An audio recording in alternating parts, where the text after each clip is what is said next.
லங்காஸ்ட்ரீ நேயர்களுக்கு வணக்கம். லங்காஸ்ட்ரீயின் news inside Tamil நிகழ்ச்சியினூடாக இன்றும் இணைந்திருக்கின்றீர்கள். நீங்கள் வெளிநாட்டில் இருக்கும்போது உங்கள் பெற்றோரின் மருத்துவ தேவைகள் அனைத்தையும் நாங்கள் ஒருங்கிணைத்து கவனிக்கின்றோம். வருடாந்திர பதிவு, சிறப்பு தள்ளுபடி, மெடிப்ளேஸ்.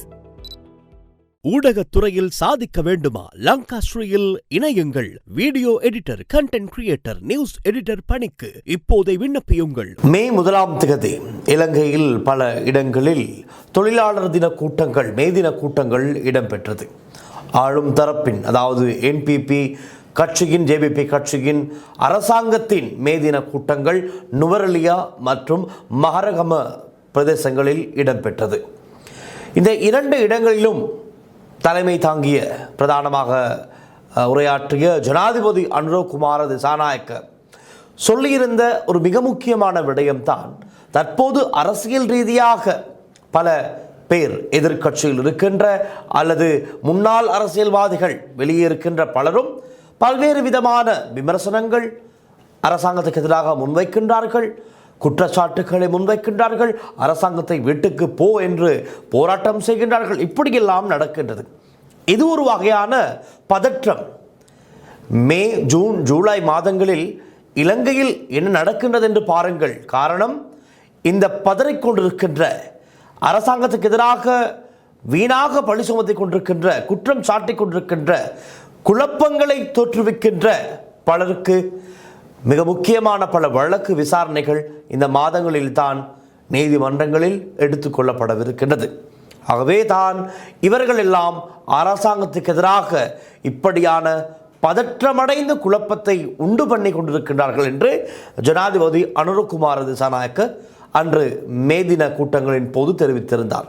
மிக முக்கியமாக முன்னாள் ஜனாதிபதி மஹிந்த ராஜபக்ஷ உட்பட இன்னும் பலர் சம்பந்தமாக ஜனாதிபதி அன்றைய தினம் அவ்வாறு பேசியிருந்தார். அதிலும் மிக முக்கியமாக பசில் ராஜபக்ஷ அவருடைய வழக்கு விசாரணைகள் இன்னமும் இங்கு இடம்பெற்று கொண்டிருக்கின்ற நேரத்திலும் அதற்கு ஆஜராகாமல் பசில் ராஜபக்ஷ அமெரிக்காவிலே தலைமறைவாகி இருக்கின்றார்.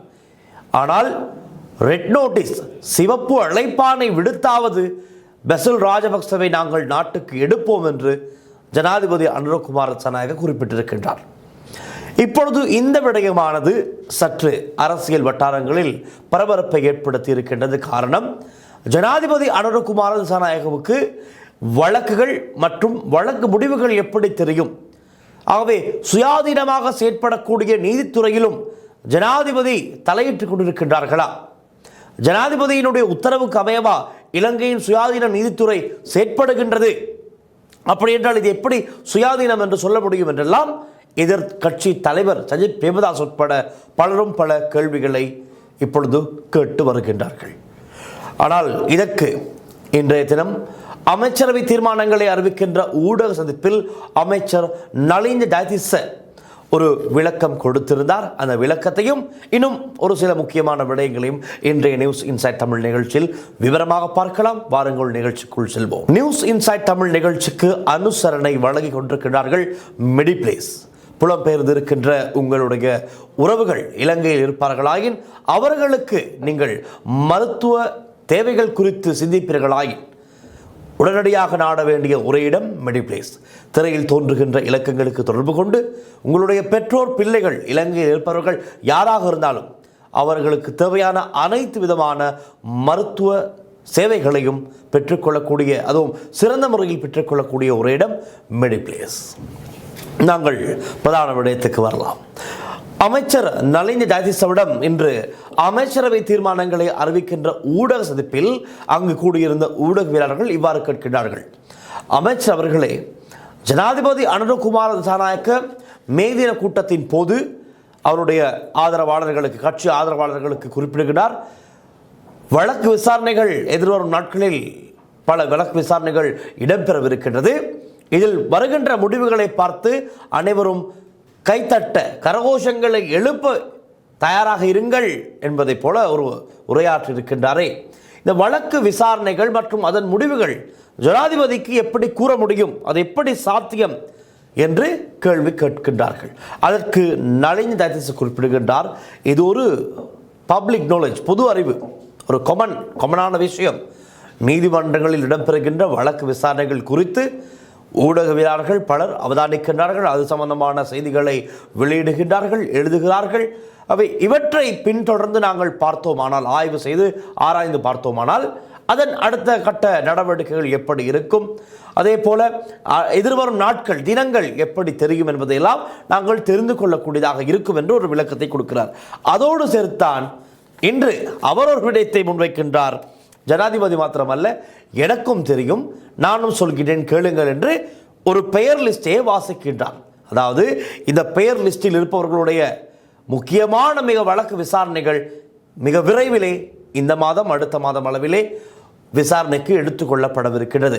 அந்த லிஸ்டின் படி யார் யாருக்கு மிக முக்கியமான வழக்குகள் விசாரணைக்கு எடுத்துக்கொள்ளப்பட போகின்றது என்று பார்த்தால், விமல் வீரவன்ச, பிரியங்கர ஜெயரத்ன, ராஜித சேனரத்ன, ரவி கருணாநாயக்க, ஜான்ஸ்டன் பெர்னாண்டோ, சஜின் பாஸ் குணவர்த்தனவுக்கு 2 வழக்குகள், சாமர சம்பத்துக்கு 2 வழக்குகள், லக்ஷ்மண் யாப்பா அபேவர்த்தன, மர்வின் சில்வா, நாமல் ராஜபக்ஷ, சசீந்திர ராஜபக்ஷ, சம்பிக்க ரணவக்க, யோசித ராஜபக்ஷ, கேலிய ரம்புக்கொல்ல என்று இந்த லிஸ்ட் அப்படியே நீண்டு கொண்டே செல்கின்றது. இவர்கள் எல்லாருக்குமே மிக முக்கியமான பல ஊழல் மோசடிகள், ஏமாற்று வேலைகள், நிதி மோசடிகள் என்று எல்லாத்தோடும் சம்பந்தப்பட்ட வகையிலே வழக்கு விசாரணைகள் நீதிமன்றங்களில் எடுத்துக்கொள்ளப்படவிருக்கிறது. ஆகவே ஒரு சில வழக்குகள் தள்ளி போடப்படலாம், எதிர்வரும் மாதங்களுக்கு திகதிகள் மாற்றப்படலாம். இருப்பினும் குறிப்பிட்ட இந்த பேர் நபர்கள் அவர்களுக்கு இருக்கின்ற வழக்குகள் எல்லாம் இந்த மாதம் அடுத்த மாதம் எல்லாம் விசாரணைக்கு எடுத்துக்கொள்ளப்படவிருக்கிறது. ஆகவே நீதிமன்றங்களுக்கு சென்று இந்த வழக்குகள் தொடர்பில் ஆராய்ந்து அவதானம் செலுத்தி வருபவர்களுக்கு அடுத்த கட்ட நடவடிக்கைகள் எப்படி இருக்கும், இனி என்ன நடக்கும், இனி அடுத்த வழக்கு விசாரணைக்கு எப்பொழுது எடுத்துக்கொள்ளப்படும் என்ற அனைத்து விவரங்களையும் தெரிந்து கொள்ள முடியும் என்று ஒரு விவரத்தையும் அவர் குறிப்பிடுகின்றார். அந்த காணொளியையும் நாங்கள் இப்பொழுது பார்க்கலாம். நீங்கள் வெளிநாட்டில் இருக்கும்போது உங்கள் பெற்றோரின் மருத்துவ தேவைகள் அனைத்தையும் நாங்கள் ஒருங்கிணைத்து கவனிக்கின்றோம். வருடாந்திர பதிவு சிறப்பு தள்ளுபடி மெடிப்ளேஸ். මුදල් අමාත්‍යංශ ලේකම්තුමා ද්විත්ව පුරවැසියෙක් කියලා චෝදනාවක් තියෙනවා. ද්විත්ව පුරවැසියෙක් නම් මුදල් ලේකම් තනතුරු දරන්න පුළුවන්ද ඔබතුමා? මම ඒ සම්බන්ධයෙන් ඔබතුමාගෙන් ගිය සතියේ ඔබතුමා මට පොරොන්දු වුණා අද දවසේදී ඇවිල්ලා කියනවා කියලා.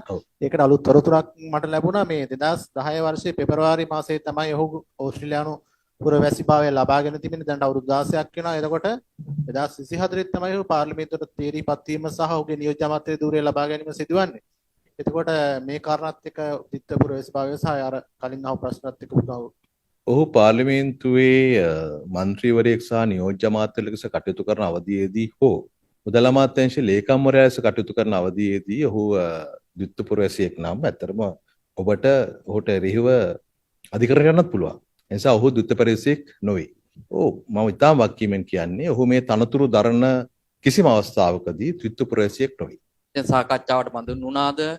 ඔහු තනතුරේ තවදුරටත් තියාගන්නවද මුදල් අමාත්‍යාංශයේ ලේකම්වරයා? කැබිනට් මණ්ඩලයේදී මුදල් අමාත්‍යාංශ ලේකම්වරයාගේ තනතුරු සම්බන්ධයෙන් සාකච්ඡාවක් වුණේ නැහැ.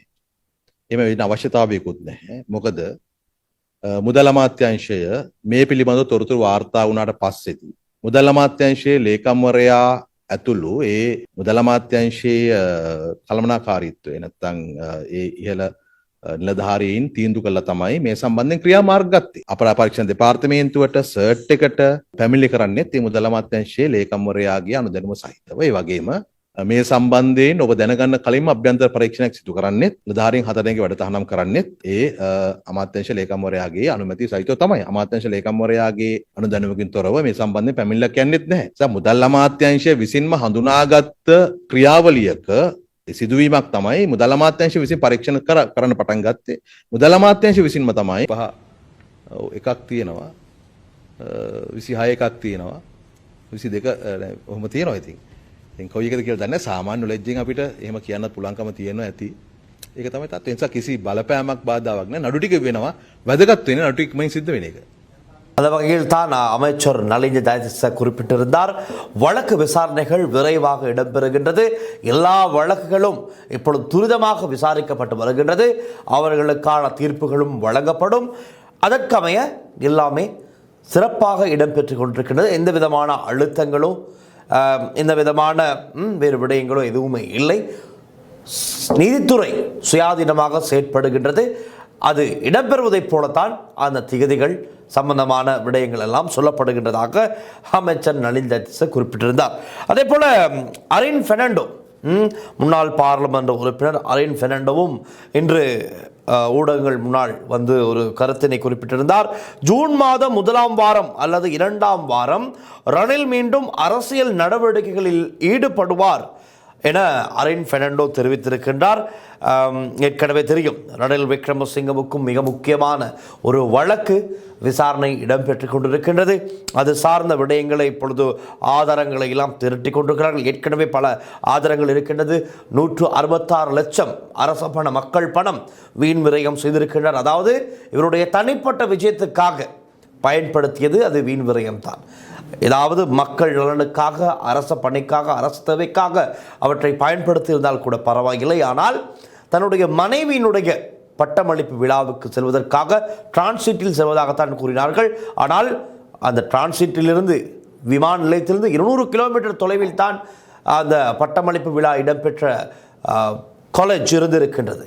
ஆகவே இது டிரான்சிட் என்று சொல்ல முடியாது. பல விடயங்களை மறைக்க முற்பட்டும் கூட இப்பொழுது அதற்கு இடம் கொடுக்க முடியாத வகையில் தான் ஆதாரங்கள் சிக்கியிருக்கின்றது. ஆதாரங்களை இந்த விசாரணை அதிகாரிகள் திரட்டி இருக்கின்றார்கள்.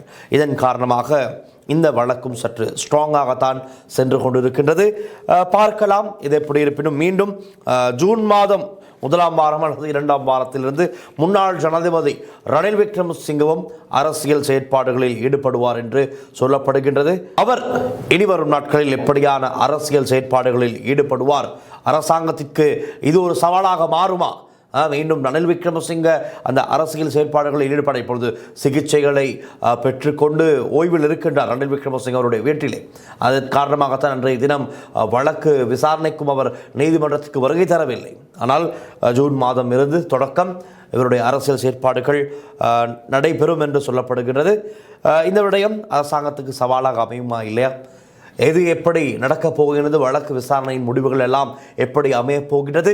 ஊழல் மோசடிகள், நிதி மோசடிகள், மக்கள் பணத்தை சூறையாடியவர்கள், பதுக்கியவர்கள், திருடியவர்கள் எல்லோரும் சட்டத்தின் முன் நிறுத்தப்பட்டு அவர்களுக்கு எதிராக சட்ட நடவடிக்கை சரியாக எடுக்கப்படுமா? உரிய தீர்ப்புகள் இவர்களுக்கு எதிராக வழங்கப்படுமா என்பதைத்தான் அனைவரும் ஆவலோடு எதிர்பார்த்து காத்திருக்கின்றார்கள். எது நடக்கும், என்ன நடக்கும் என்பதை நாமும் அவதானித்துக் கொண்டிருக்கின்றோம். நடப்பதை உடனுக்குடன் உங்களுக்கு சொல்ல தயாராகவும் இருக்கின்றோம் என்று கூறிக்கொண்டு இன்றைய நிகழ்ச்சியை நாங்கள் நிறைவுக்கு கொண்டு வருகின்றோம். ஒளிப்பதிவாளர் லிசி ஹரனுடன் நான் டில்ஷா வின்சன். நாளைய நிகழ்ச்சியிலும் சந்திக்கலாம். நன்றி, வணக்கம்.